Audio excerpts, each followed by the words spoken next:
Magandang gabi po mga ka-STL. Narito na po ang resulta ng STL Bataan para sa araw na to, 2nd draw, January 18, 2025.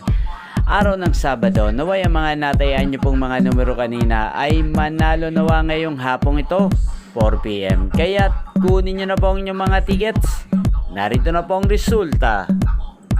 Ang mga numerong nanalo sa STL Bataan ngayong hapong ito, January 18, 2025, 4 PM. Second draw result, 33 at 9 in exact order. Sa lahat po ng tumaya kanina sa STL Bataan para sa second draw ng 33 at 9, congrats po sa inyo, panalo po kayo.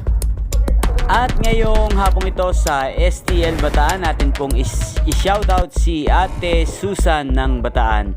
Shoutout po sa iyo, Ate Susan. Naway ang mga tinayamong mga numero kanina ay sana'y manalo po ngayong hapong ito. At sa lahat po ng mga taga Bataan dyan, shoutout po sa inyo, especially sa aking mga subscribers na walang sawang nanonood sa channel na to. Shoutout po sa inyo.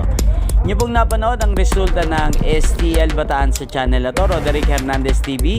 Maraming salamat po sa patuloy nyo pong panonood at pagsuporta sa aking channel.